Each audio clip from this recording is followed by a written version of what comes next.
Con los elementos colectados hasta el momento, considero que, únicamente con relación a los imputados Montoya y García y Campos Alberca, la instrucción se encuentra completa, y siendo que el análisis permite atribuirles el delito que oportunamente se les imputó, están dadas las circunstancias para que la causa sea elevada a la etapa de juicio.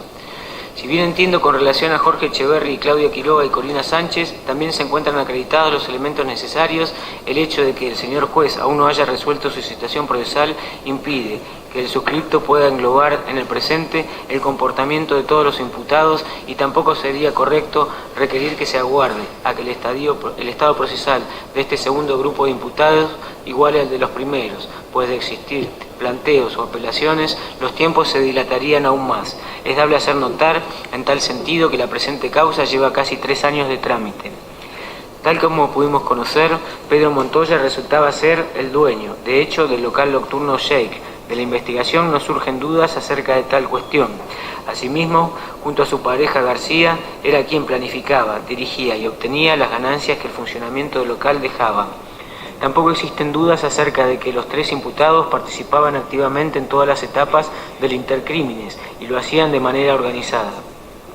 Antes de continuar con el análisis, corresponde mencionar que para la imputación del tipo penal es de considerar la Ley 26.364 en su redacción original, pues la reforma votada en la sesión del día 19 de diciembre de 2012, que lleva el número 26.842, no resulta ser más beneficiosa para los imputados. El perjuicio que trae la misma no solo se traduce en cuanto a los montos punitivos, sino que lo principal se da en torno al modo en que se estructura el tipo penal, siendo que con la nueva redacción basta que se corrobore la acción y la finalidad para que se consume el delito, mientras que con la redacción original además debía acreditarse la existencia de alguno de los medios comisivos. Así, el delito de trata de personas con finalidad de explotación sexual se consuma con alguna de las acciones que la norma establece: captar, transportar, recibir o acoger con el propósito de explotar sexualmente a una persona, en el caso de que la víctima sea mayor de edad. Esa acción de captación, transporte, recepción o acogimiento debe ser acompañada por alguno, o al menos uno, de los medios comisivos. Si alguno de esos medios comisivos se da, entonces el delito se puede considerar como consumado. De esta manera, verificamos que la presente causa, Montoya, juntamente con su pareja, Ivana García y Anita, pagaban los pasajes de las mujeres que iban a trabajar en el local, lo que significa que participaban en el traslado de las víctimas. Asimismo, todas las mujeres que fueron rescatadas vivían dentro del prostíbulo. A su vez, surge que todas las mujeres que se encontraban en el local se encuentran atravesando especiales situaciones de vulnerabilidad, de la que hábilmente se aprovechaban. Finalmente, no existen dudas tampoco de que obtenían ganancias con relación al comercio sexual que ejercían las víctimas. Lo dicho significa que los imputados, valiéndose del estado de necesidad de las diferentes mujeres que tomaban contacto con ellos, emprendían el mecanismo para que las mismas terminaran aportando dinero al local mediante el comercio sexual de estas. Es importante mencionar que entre estas 3 personas existía una unidad de acción que permitía que el negocio ilegal funcionara y dejara importantes ganancias. El dinero en efectivo hallado en el domicilio de Montoya es una prueba objetiva e indiscutible de ello. También se encuentra acreditado que el modus operandi del local fue variando durante los últimos meses de funcionamiento a raíz del procedimiento realizado en el local Black and White, pero siempre manteniendo la misma finalidad ilícita. Es decir, no es que se modificaron las condiciones para intentar evitar cometer el delito, sino que más bien lo que se buscó fue ocultarlo. Así, varios testimonios e incluso del video aportado por la prevención que fue realizado en la etapa investigativa, surge claramente que hasta unos meses antes de realizados los procedimientos judiciales, los pases, el acto sexual en sí, se realizaba dentro del local, mientras que con posterioridad las alternadoras debían dirigirse a ciertos hoteles, siendo el más frecuente el Hotel Capri, lugar en donde no eran registradas, o inclusive a lugares descampados como ser en la vía pública, en una laguna o en la bahía La Pataya. De De lo que tampoco existen dudas es que las mujeres seguían prostituyéndose, utilizando como vidriera el local nocturno Shake, y que los dueños, además de obtener ganancias con ello, ejercían rígidos controles. Muy claramente se encuentra acreditado ello con la conversación transcripta Fojas 274, en donde una alternadora le pide a Anita que le dé media hora más de tiempo porque en el hotel Capri no fue atendida y entonces se irá a otro lado. Las funciones de Lucy Campos Alberca, Anita e Ivana García eran similares en cuanto al manejo diario de las mujeres, con la salvedad de que la que estaba permanentemente al frente del local era la primera de ellas. Así, ambas eran quienes tenían los contactos para lograr captar a las mujeres y se encargaban de comprar los pasajes, ir a buscarlas al aeropuerto, alojarlas y controlarlas. Lucy Campos Albercas era la encargada y percibía un sueldo por su labor, y García era quien mediante sus visitas y conversaciones con Anita estaba al tanto del día del local, verificando no solo que ésta cumpla con su tarea, sino que también se encargaba de reclutar mujeres. Así, los roles se encontraban perfectamente delimitados, respetándose un organigrama en donde Montoya y García, en su calidad de patrones, planificaban y hacían ejecutar sus decisiones para que el negocio se concrete, y Campos Alberca, en su calidad de encargada, era quien llevaba a la práctica tales órdenes. Dije que las pruebas colectadas en auto surge que Anita, ya que en algunas ocasiones además estaban Pedro e Ivana, era quien, de manera permanente, oficiaba de encargada del funcionamiento del prostíbulo. La misma vivía también dentro del lugar. Su rol era de mantener el funcionamiento del prostíbulo, configurándose así la etapa correspondiente a la explotación sexual que sufren las víctimas, y lo hacía, abusándose de la situación de vulnerabilidad de las mismas. Las pruebas demostraron que ella además compraba pasajes y hacía los arreglos con las mujeres que llamaban para viajar. También era quien, en algunos casos, las recibía en el aeropuerto y las trasladaba hasta el local nocturno en donde las alojaba en las habitaciones.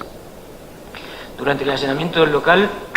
se halló en el cesto de residuos del cuarto en donde dormía Anita un papel con las anotaciones acerca de los importes recaudados por las distintas alternadoras. Similares anotaciones fueron halladas en la casa de Montoya y García. Respecto a este último lugar, pudieron comprobarse las ganancias que el local les dejaba, ya que se halló una cantidad de dinero superior a los 400.000 pesos.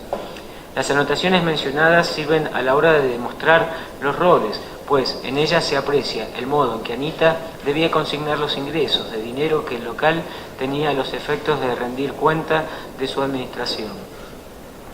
En cuanto al marco temporal en que se cometió el delito, debo señalar que la certeza se da cuando a su finalización, día 9 de octubre de 2012,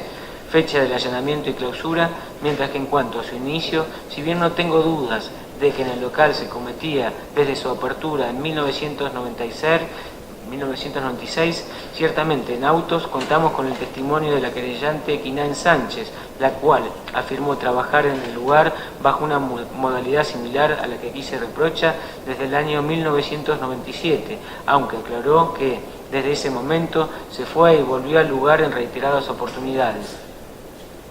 Sin perjuicio de ello, en ese entonces aún no existía tipificado como tal el delito de trata de personas, y siendo que el señor juez federal, en oportunidad de recibir declaraciones indagatorias, consignó que el delito se cometió desde al menos el mes de noviembre del año 2011, tomaré dicha fecha como inicio del delito que aquí se reprocha.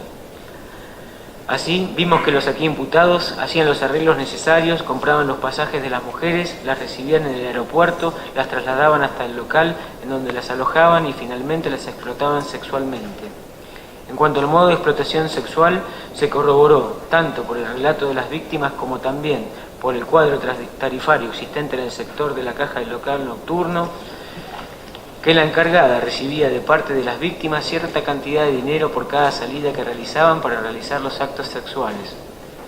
Consideró, de acuerdo con la mayoría de los relatos, que Anita, si la salida era de media hora, recibía la suma de 120, mientras que si era de una hora, recibía la suma de 150 pesos.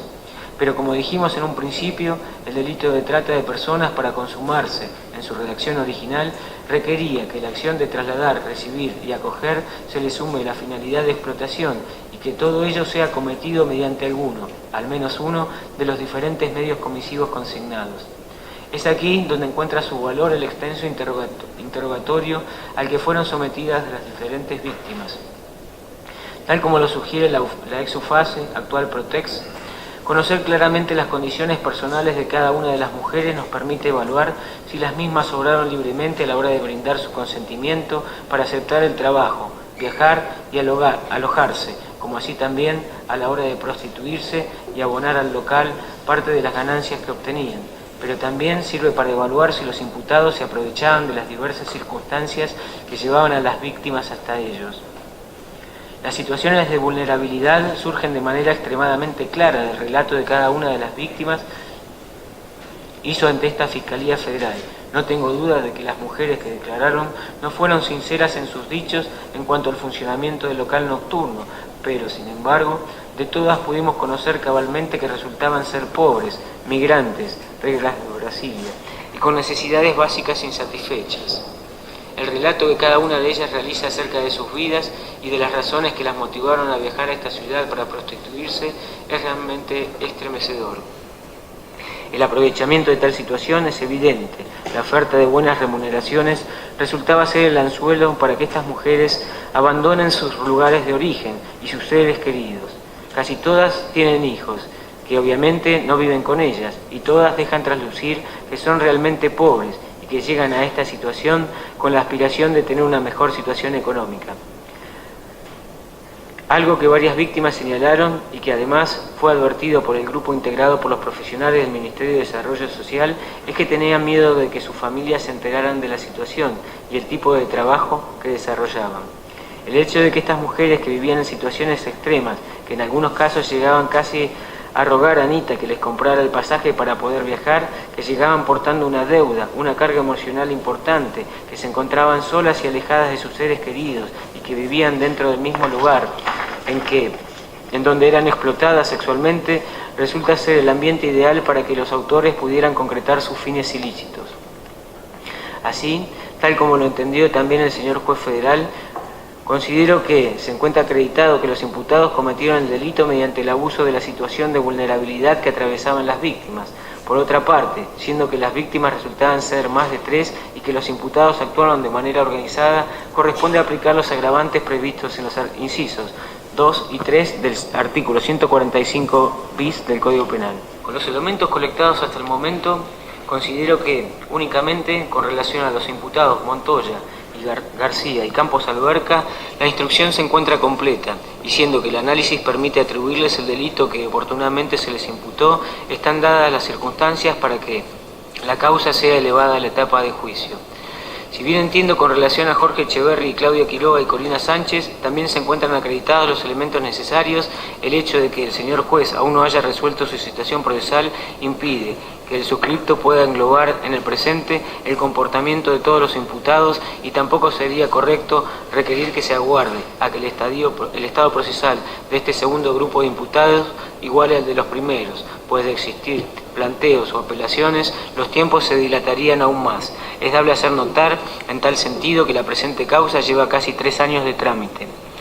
Tal como pudimos conocer, Pedro Montoya resultaba ser el dueño, de hecho, del local nocturno Shake. De la investigación no surgen dudas acerca de tal cuestión. Asimismo, junto a su pareja García, era quien planificaba, dirigía y obtenía las ganancias que el funcionamiento del local dejaba. Tampoco existen dudas acerca de que los 3 imputados participaban activamente en todas las etapas del intercrímenes y lo hacían de manera organizada. Antes de continuar con el análisis, corresponde mencionar que para la imputación del tipo penal es de considerar la Ley 26.364 en su redacción original, pues la reforma votada en la sesión del día 19 de diciembre de 2012, que lleva el número 26.842, no resulta ser más beneficiosa para los imputados. El perjuicio que trae la misma no solo se traduce en cuanto a los montos punitivos, sino que lo principal se da en torno al modo en que se estructura el tipo penal, siendo que con la nueva redacción basta que se corrobore la acción y la finalidad para que se consume el delito, mientras que con la redacción original además debía acreditarse la existencia de alguno de los medios comisivos. Así, el delito de trata de personas con finalidad de explotación sexual se consuma con alguna de las acciones que la norma establece: captar, transportar, recibir o acoger con el propósito de explotar sexualmente a una persona, en el caso de que la víctima sea mayor de edad. Esa acción de captación, transporte, recepción o acogimiento debe ser acompañada por alguno, o al menos uno, de los medios comisivos. Si alguno de esos medios comisivos se da, entonces el delito se puede considerar como consumado. De esta manera, verificamos que la presente causa, Montoya, juntamente con su pareja, Ivana García y Anita, pagaban los pasajes de las mujeres que iban a trabajar en el local, lo que significa que participaban en el traslado de las víctimas. Asimismo, todas las mujeres que fueron rescatadas vivían dentro del prostíbulo. A su vez, surge que todas las mujeres que se encontraban en el local se encuentran atravesando especiales situaciones de vulnerabilidad, de la que hábilmente se aprovechaban. Finalmente, no existen dudas tampoco de que obtenían ganancias con relación al comercio sexual que ejercían las víctimas. Lo dicho significa que los imputados, valiéndose del estado de necesidad de las diferentes mujeres que tomaban contacto con ellos, emprendían el mecanismo para que las mismas terminaran aportando dinero al local mediante el comercio sexual de estas. Es importante mencionar que entre estas tres personas existía una unidad de acción que permitía que el negocio ilegal funcionara y dejara importantes ganancias. El dinero en efectivo hallado en el domicilio de Montoya es una prueba objetiva e indiscutible de ello. También se encuentra acreditado que el modus operandi del local fue variando durante los últimos meses de funcionamiento a raíz del procedimiento realizado en el local Black and White, pero siempre manteniendo la misma finalidad ilícita. Es decir, no es que se modificaron las condiciones para intentar evitar cometer el delito, sino que más bien lo que se buscó fue ocultarlo. Así, varios testimonios e incluso del video aportado por la prevención que fue realizado en la etapa investigativa, surge claramente que hasta unos meses antes de realizados los procedimientos judiciales, los pases, el acto sexual en sí, se realizaba dentro del local, mientras que con posterioridad las alternadoras debían dirigirse a ciertos hoteles, siendo el más frecuente el Hotel Capri, lugar en donde no eran registradas, o inclusive a lugares descampados como ser en la vía pública, en una laguna o en la bahía La Pataya. De lo que tampoco existe en duda es que las mujeres seguían prostituyéndose, utilizando como vidriera el local nocturno Shake, y que los dueños, además de obtener ganancias con ello, ejercían rígidos controles.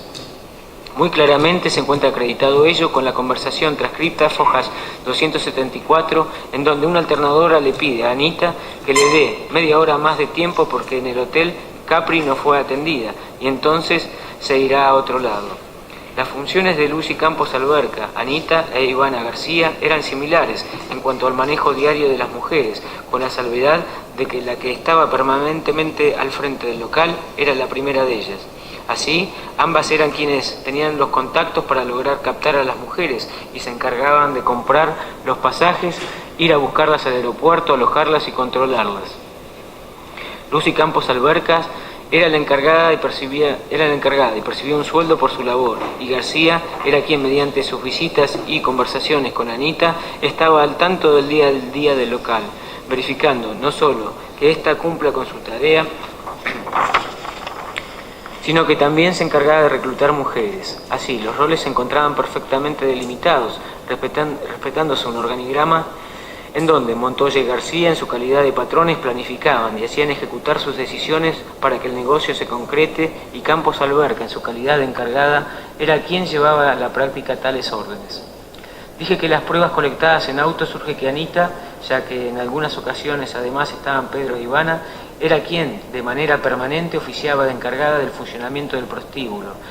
La misma vivía también dentro del lugar. Su rol era de mantener el funcionamiento del prostíbulo, configurándose así la etapa correspondiente a la explotación sexual que sufren las víctimas, y lo hacía abusándose de la situación de vulnerabilidad de las mismas. Las pruebas demostraron que ella además compraba pasajes y hacía los arreglos con las mujeres que llamaban para viajar. También era quien, en algunos casos, las recibía en el aeropuerto y las trasladaba hasta el local nocturno en donde las alojaba en las habitaciones.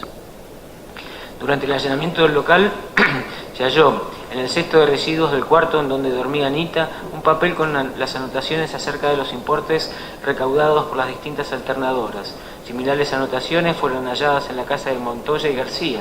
Respecto a este último lugar, pudieron comprobarse las ganancias que el local les dejaba, ya que se halló una cantidad de dinero superior a los 400.000 pesos.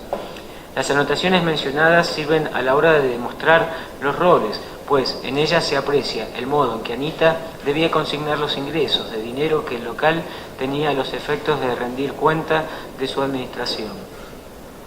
En cuanto al marco temporal en que se cometió el delito, debo señalar que la certeza se da cuando a su finalización, día 9 de octubre de 2012,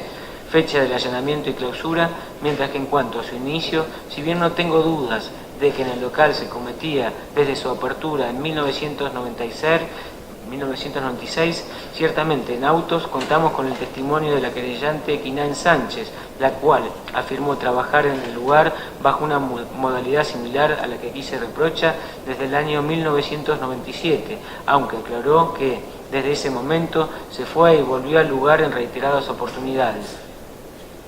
Sin perjuicio de ello, en ese entonces aún no existía tipificado como tal el delito de trata de personas, y siendo que el señor juez federal, en oportunidad de recibir declaraciones indagatorias, consignó que el delito se cometió desde al menos el mes de noviembre del año 2011, tomaré dicha fecha como inicio del delito que aquí se reprocha. Así, vimos que los aquí imputados hacían los arreglos necesarios, compraban los pasajes de las mujeres, las recibían en el aeropuerto, las trasladaban hasta el local en donde las alojaban y finalmente las explotaban sexualmente. En cuanto al modo de explotación sexual, se corroboró tanto por el relato de las víctimas como también por el cuadro tarifario existente en el sector de la caja del local nocturno, que la encargada recibía de parte de las víctimas cierta cantidad de dinero por cada salida que realizaban para realizar los actos sexuales. Consideró, de acuerdo con la mayoría de los relatos, que Anita, si la salida era de media hora, recibía la suma de 120, mientras que si era de una hora, recibía la suma de 150 pesos. Pero como dijimos en un principio, el delito de trata de personas, para consumarse en su redacción original, requería que la acción de trasladar, recibir y acoger se le sume la finalidad de explotación y que todo ello sea cometido mediante alguno, al menos uno, de los diferentes medios comisivos consignados. Es aquí donde encuentra su valor el extenso interrogatorio al que fueron sometidas las diferentes víctimas. Tal como lo sugiere la ex UFACE, actual Protex, conocer claramente las condiciones personales de cada una de las mujeres nos permite evaluar si las mismas obraron libremente a la hora de brindar su consentimiento para aceptar el trabajo, viajar y alojarse, como así también a la hora de prostituirse y abonar al local parte de las ganancias que obtenían. Pero también sirve para evaluar si los imputados se aprovechaban de las diversas circunstancias que llevaban a las víctimas hasta ellos. Las situaciones de vulnerabilidad surgen de manera extremadamente clara del relato de cada una de las víctimas hizo ante esta Fiscalía Federal. No tengo duda de que las mujeres que declararon no fueron sinceras en sus dichos en cuanto al funcionamiento del local nocturno, pero, sin embargo, de todas pudimos conocer cabalmente que resultaban ser pobres, migrantes, reglas de Brasilia, y con necesidades básicas insatisfechas. El relato que cada una de ellas realiza acerca de sus vidas y de las razones que las motivaron a viajar a esta ciudad para prostituirse es realmente estremecedor. El aprovechamiento de tal situación es evidente. La oferta de buenas remuneraciones resultaba ser el anzuelo para que estas mujeres abandonen sus lugares de origen y sus seres queridos. Casi todas tienen hijos, que obviamente no viven con ellas, y todas dejan traslucir que son realmente pobres, que llegan a esta situación con la aspiración de tener una mejor situación económica. Algo que varias víctimas señalaron y que además fue advertido por el grupo integrado por los profesionales del Ministerio de Desarrollo Social es que tenían miedo de que sus familias se enteraran de la situación y el tipo de trabajo que desarrollaban. El hecho de que estas mujeres que vivían en situaciones extremas, que en algunos casos llegaban casi a rogar a Anita que les comprara el pasaje para poder viajar, que llegaban portando una deuda, una carga emocional importante, que se encontraban solas y alejadas de sus seres queridos y que vivían dentro del mismo lugar en donde eran explotadas sexualmente, resulta ser el ambiente ideal para que los autores pudieran concretar sus fines ilícitos. Así, tal como lo entendió también el señor juez federal, considero que se encuentra acreditado que los imputados cometieron el delito mediante el abuso de la situación de vulnerabilidad que atravesaban las víctimas. Por otra parte, siendo que las víctimas resultaban ser más de 3 y que los imputados actuaron de manera organizada, corresponde aplicar los agravantes previstos en los incisos 2 y 3 del artículo 145 bis del Código Penal. En relación a este punto, cantidad de víctimas, considero que los elementos recolectados permiten afirmar que Montoya y García desarrollaron su comportamiento penalmente reprochable con relación a las 8 mujeres consideradas como tal, mientras que Campos Alberca tuvo su participación con relación a todas menos Agüero, la cual fue transportada, acogida y explotada sexualmente mientras trabajaba en el lugar como encargada, la imputada Corina Sánchez. Ahora bien, corresponde mencionar que los imputados Montoya y García responden en calidad de autores, pues se aprecia que entre ambos planificaban y concretaban los hechos logrando importantes ganancias económicas. En cuanto a Campos Alberca, considero que la misma oficiaba como una herramienta necesaria para que esos fines se puedan cumplir. La misma era, como vimos, una empleada que ganaba 7.000 pesos por mes y siguiendo las indicaciones de sus patrones, realizaba todas las acciones necesarias para que el negocio ilícito funcione. Bajo tales condiciones, considero que la misma debe responder en calidad de partícipe necesaria. Finalmente, debo expresar que a los fines de terminar de analizar el injusto penal, también se corroboran el tipo subjetivo y antijurídico. Es que considero que los elementos colectados nos permiten afirmar que el comportamiento de los 3 imputados se verifica en los aspectos cognitivos y volitivos del dolo, pues sabían perfectamente qué era lo que estaban haciendo y querían hacerlo, y no existía en ellos un grado de ignorancia tal que les permita saber que lo que hacían era ilegal. Circunstancias como no llevar registro de los pases, tanto en cuanto al ingreso de dinero como los tiempos insumidos por las alternadoras, contabilizar los servicios de las mismas a través de pulseras, ordenar que los pases se realicen fuera del local nocturno luego de la clausura del local Black and White, son elementos indiscutibles de que sabían que lo que hacían estaba mal, pero no solo querían dejar de hacerlo, sino que lo ocultaban. De esta manera, considero que la presente causa se encuentra en condiciones de ser elevada a la siguiente etapa, oportunidad en donde los imputados deberán ser juzgados en orden a los siguientes delitos. A. Montoya y García deberán responder en orden al delito de trata de personas con fines de explotación sexual cometido mediante el abuso de la situación de vulnerabilidad de las víctimas, agravado en razón de ser 8 la cantidad de víctimas, las cuales fueron mencionadas en el presente, y por ser al menos 3 los imputados que actuaron de manera organizada. Artículo 145 bis, incisos 2 y 3 del Código Penal, en calidad de autores. Y B. Campos Alberca deberá responder en orden al delito de trata de personas con fines de explotación sexual cometido mediante el abuso de la situación de vulnerabilidad de las víctimas, agravado en razón de ser 7 la cantidad de víctimas, las cuales fueron mencionadas en el presente, todos los casos excepto el de Agüero, por ser 3 los imputados que actuaron de manera organizada, artículo 145 bis, incisos 2 y 3 del Código Penal, en calidad de partícipe necesaria. Petitorio. En función de todo lo expuesto, entendiendo que se encuentra cumplida la instrucción en la presente causa, corresponde requerir que se eleven las presentes actuaciones a la etapa de juicio. Fiscalía Federal, 27 de marzo de 2015, Juan Arturo Soria, Fiscal Federal.